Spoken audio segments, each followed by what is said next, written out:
Hello guys, welcome back to my YouTube channel MS समीली। तो कैसे हैं?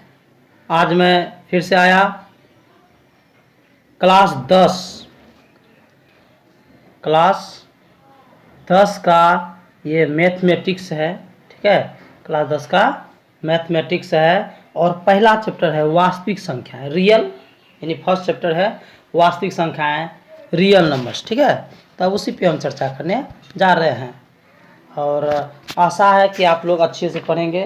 मैं इसमें टोटल 50 क्वेश्चन का डिस्कशन करने वाला हूं, जो बहुत अच्छा है और आशा है कि आप लोग अंत तक जरूर देखेंगे। ठीक है, और क्योंकि ये ज़रूरी है इसलिए अंत तक इसको देखना ही पड़ेगा आप लोगों को। ठीक है, तो चलते हैं। पहला सवाल, यदि ए और बी अभाज्य संख्या है, अभाज्य, समझ रहे हैं ना, तो उसका लघुत्तम क्या होगा? ये भी क्या हो जाएगा? अभाज्य संख्या, यानी ये भी हो जाएगा लघुत्तम। ठीक है, चलते दूसरा सवाल। दूसरा सवाल है, निम्नलिखित में से कौन अभाज्य संख्या है? ठीक है, कौन अभाज्य संख्या है? तो ये हो जाएगा 23। देख रहे हैं ना, आराम से देखिएगा क्योंकि इसका भी कुछ इसका भी निकलता है। कितना निकलता देखिए, 15 को तोड़ेंगे तो 5 गुना 3 होता है, 2 हो गया। 12 को तोड़ेंगे तो 6 गुना 2 हो गया। ये 75 को जोड़ेंगे तो 25 गुना 3 हो गया। तो ये सब, लेकिन 23 को किससे करोगे? 23 स्वयं अपने से एक बार में हो सकता है ना।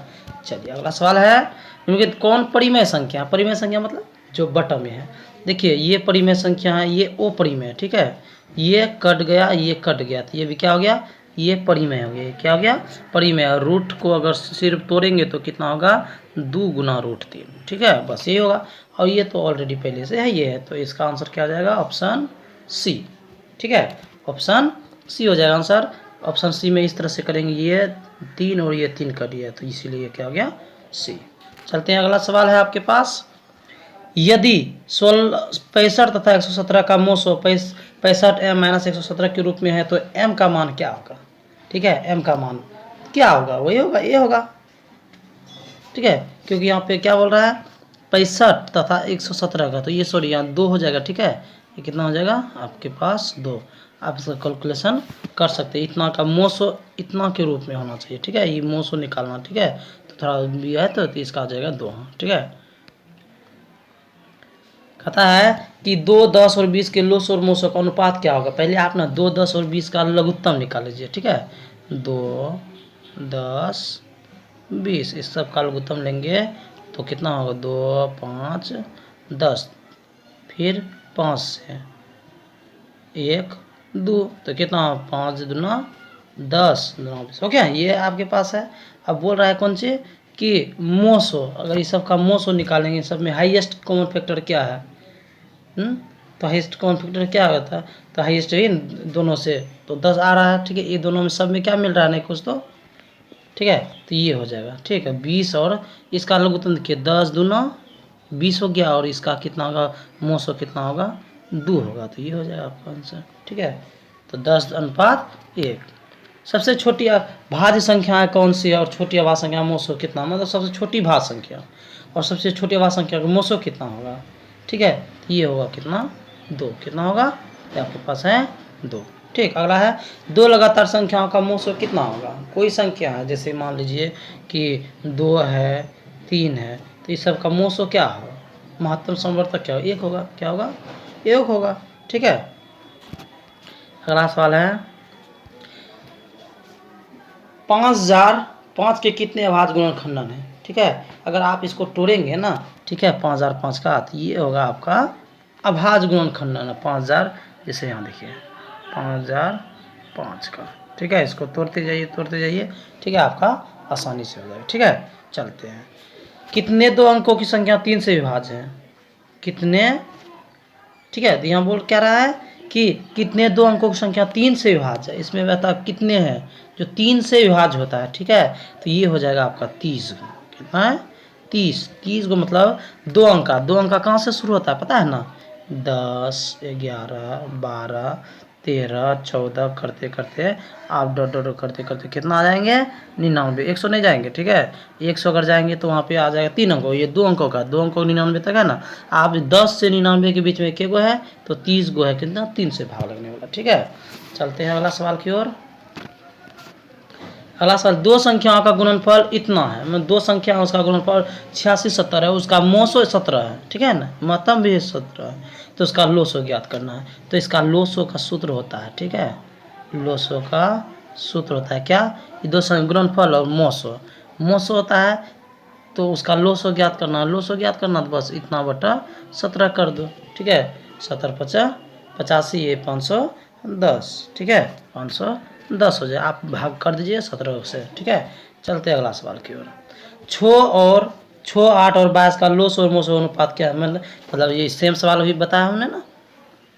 आप क्या कीजिए कि 6 8 22 का लोसो निकाल लीजिए, ठीक है, लोसो निकाल लीजिए, फिर सबका मोसो निकाल लीजिए। पहले लोसो है तो पहले ऊपर में लोसो दीजिएगा, ठीक है, और नीचे क्या है मोसो, तो मोसो दीजिएगा, बस इसका आंसर आपके पास आ जाएगा ये 132/1। ओके, चलते हैं नेक्स्ट सवाल की ओर।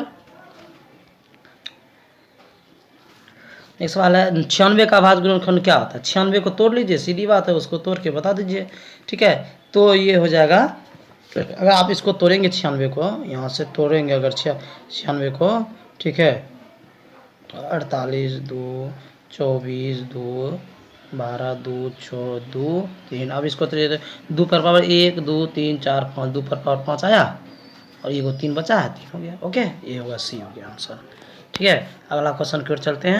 तो अगला सवाल है 0.3 पर रेकरिंग, ये रेकरिंग का मतलब होता है नो, ठीक है, इसको सीधा इसको उड़ाइएगा तो ये हो जाएगा, ठीक है, सीधा, या आप बोल दीजिए कि ये होता है 1/3, क्योंकि इसको जब पॉइंट को उड़ाते हैं ये रेकरिंग के लिए तो कितना हो गया 9 हो गया। अब 3/9 है तो 3 का 3 है, 3 3 9, तो 1/3, तो ये हो गया सी, ठीक है। ओके, चलते हैं अगला। 7 + 3 √ 2 है, 14 नंबर सवाल है, 7 + 3 √ 2 क्या है, ठीक है, 7 + 3 √ 2 क्या है, तो ये आपका मतलब ये अपरिमेय है, तो ये अपरिमेय हो गया, दोनों मिला के क्या हो गया अपरिमेय, ठीक।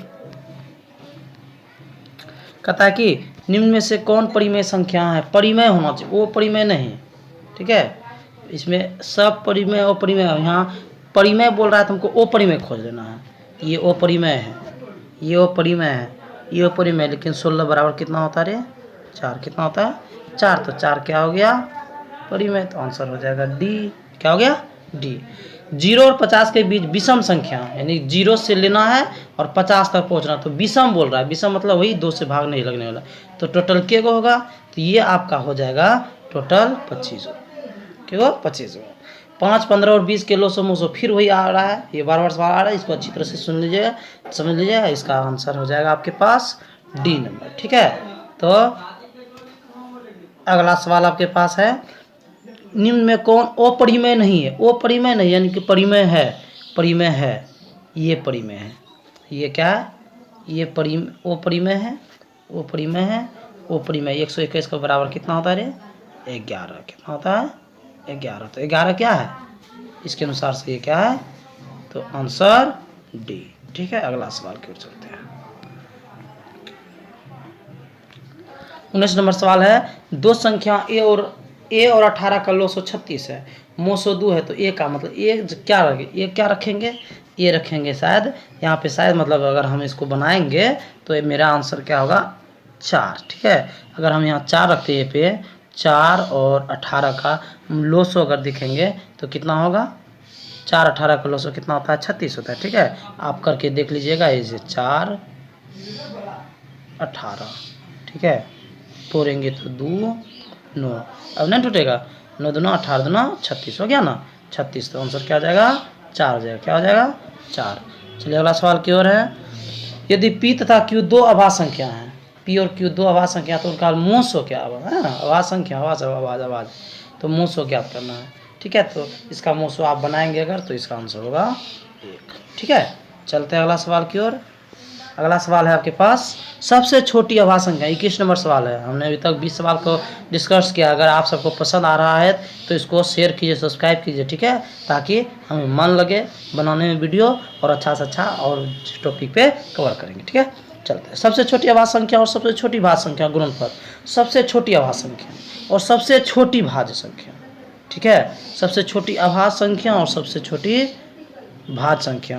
तो इसका गुणनफल क्या होना चाहिए, आप लोग कमेंट करके हमें बता सकते हैं, जानते हैं तो, ठीक है। चलिए मैं आपको बताता हूँ, इसका होगा डी। सबसे छोटी अभाज्य संख्या है 2, सबसे सबसे सबसे बड़ी अभाज्य संख्या 2, सबसे छोटी अभाज्य संख्या 2, 2 दूना 4, ठीक है। चलिए 22 नंबर की ओर, निम्न में कौन सी अभाज्य संख्या, अभाज्य बोले थे ना, जो कट जाए भाज्य, जो नहीं कटे अभाज्य अपने से। 25 भी 5 गुना 5 हो रहा है, 4 गुना 4 हो रहा है, 3 गुना 5 हो रहा है, ये किसी से होता है, नहीं होता है। ये 29 गुना 1 ही हो सकता है, लेकिन 25 को 5 गुना 5 कर सकते हैं, 16 को 4 गुना 4 कर सकते हैं, और 3 गुना इधर 5 कर सकते हैं ना, लेकिन इसको 29 गुना 1 कर सकते हैं। तो क्या आ जाएगा आंसर 29, ठीक है।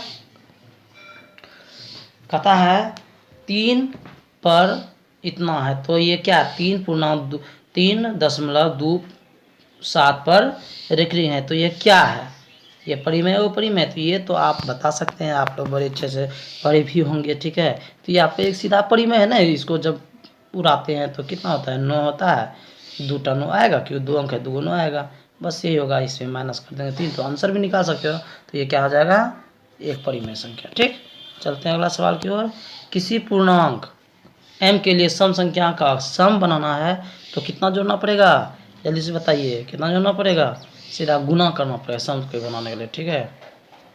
ठीक, इनमें कौन सा अपरिमेय नहीं है, ठीक है, अपरिमेय नहीं है, अपरिमेय नहीं है। तो अपरिमेय नहीं है, इनमें कौन नहीं है, तो देखिए 64 को अगर तोड़ेंगे तो 8 होगा, इसको तोड़ेंगे तो 9 होगा, ये बाहर निकल गया ना, 8/9, ये तो ऑलरेडी है, ये टूटता नहीं है, ये 3 दिनों छोड़ उठ रहे, तो क्या परिमेय, वो परिमेय नहीं, इसका मतलब ये क्या है, परिमेय, ओके। चलते हैं अगला सवाल की ओर चलते हैं। तो गाइज मैंने 25 ऑब्जेक्टिव आपको MBBI ऑब्जेक्टिव क्लियर किया है, और वीडियो थोड़ा लंबा हो जाएगा, इसलिए मैंने क्या किया, नेक्स्ट पार्ट के लिए दूसरा रखा है, ठीक है। सेकेंड पार्ट के लिए बहुत जल्द मिलते हैं, ठीक है। और अगला फिर 25 क्वेश्चन लेके आऊँगा, पहला ही चैप्टर वास्तविक संख्या से, तो तत्काल के लिए रिवाइज करते रहिए। जय हिंद, जय भारत।